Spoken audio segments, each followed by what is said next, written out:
I'm Doug Ward from the School of Journalism. I'm an associate professor and I have been here 9 years. My background is in journalism. I came here from the New York Times. I've also worked at the Philadelphia Inquirer. I spent 14 years on the East Coast, but I grew up in the Midwest and have a master's degree from the University of Kansas. My interests are varied. I certainly have that I have the journalism background, which is primarily in editing. So I have a website devoted to editing, and I have another website devoted to technology. It's called Journalism Tech, but it's really technology for anyone. I relate it to journalists, but I find that it's really valuable for anyone. Well, I think really digital humanities is bringing research and learning into the 21st century. I think it has helped really shift some of the thinking from a very traditional education. And education has not changed, research has not changed for years and years and years and years and years. And I don't think that that's really meshes with the reality of the modern world. And the modern world is very much a digital, collaborative, online environment. Absolutely, the physical part of it is important, the written part of it is crucial, but digital humanities has opened up, I think, the possibilities of research and of learning. That's what I gain from it, is I think there are just so many opportunities by bringing in new tools, and it's really just a different method. I mean, and I think that's what you find when you use a different method, is that it opens up your way of thinking. It opens up the possibilities of learning. And I got involved in digital humanities with mapping, and I've worked with Rhonda Hauser at the libraries with ArcGIS and created what ended up being a fairly complicated map for looking at magazine audiences in the past. What I liked was the ability with ArcGIS is to layer census data and magazine readership statistics on maps, and to try to understand a spatial relationship to the way people read in the past and what we might be able to take from that.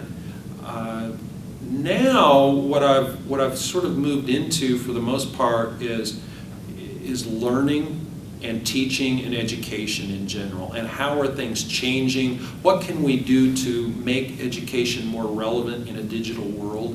How can we reach students the best way possible, and to integrate some of the technology that's out there that students are familiar with in a lot of cases but don't think about it as learning technology?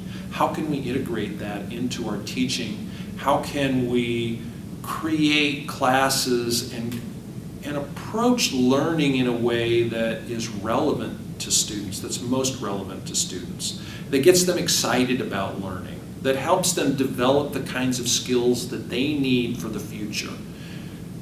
Knowledge is never static. I mean, there's a certain amount of things that you have to know to start with, but what I really stress is the ability to adapt.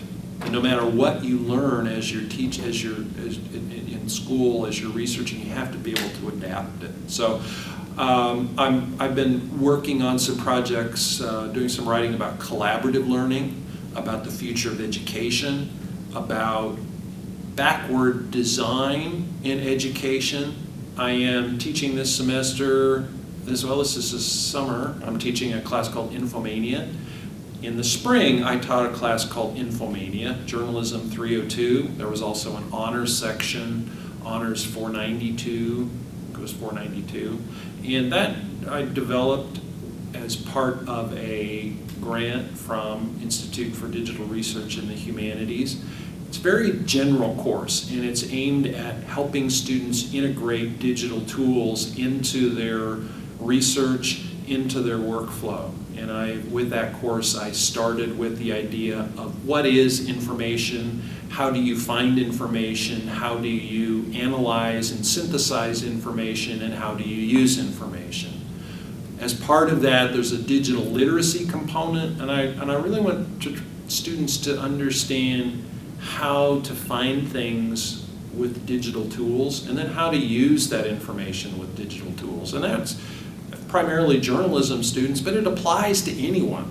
And I had students last semester from 3 or 4 different disciplines who were in the honors section of it. I hear a lot about the digital natives and about students knowing far more about technology than faculty members. And to some degree that's true, but if you get down to it, students are very good with their phones, with texting, they're very good with Facebook. They're good at Googling. Well, they're good at basic Googling.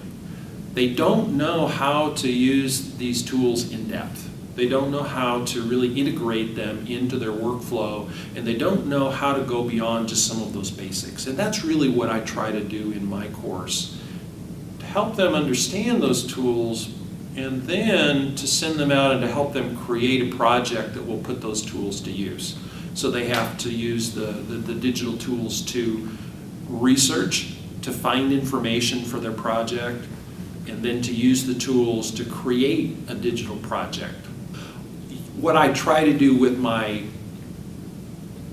Infomania class is to introduce tools to students, or to say, here are some options. Explore some of them on your own and write about them, and to share those with others in the class. And they have a journal that they keep online on Blackboard. They write about those. I will have them talk about it in class. I use a board called Poplet online that is a kind of a collaborative mind mapping program, so that it allows students to take a concept or to take a group of readings, and I have them then working collaboratively on that, and they can put in text, they can put in video, they can put in pictures, and then create connections among all of the different components and all of the different things that they're talking about in the discussion they're having. And I find that helps them understand the connections that I want them to have. And really that's what I push a lot during this semester in this class. It's not that it's just one particular component that I want them to learn. I want them to learn how things are connected. I've been exploring hybrid learning, hybrid education, and what we can do to improve that, what we can do to help others adopt it, why it's important. And I think that hybrid to me is very important because it allows a different approach in the classroom. It combines online and the physical components of learning, and allows more of the rote material or lecture material to be put online where students can work through it on their own. And then how can we open up the classroom in a different way based on that? So those are some of the things that I've been exploring. And then with physical space, I've been working with the university on remaking a classroom in this building. And one of the reasons I got involved in that is that last semester I had 2 sections of the same class. One was in a very collaborative space at the Commons in Spooner Hall. I had students set up in tables, in clusters, in groups of 4 to 8. And I had 5 of those, and the students, for the most part, I had them bring laptops, and they worked in group projects, and they were excited. It was a great space to work. And I had another class in Dole Hall, and it was set up with rows of desks, and I found that the students came in and they were programmed. That's how they program themselves. They have learned that they come in when there's a setup like that, they come and they sit.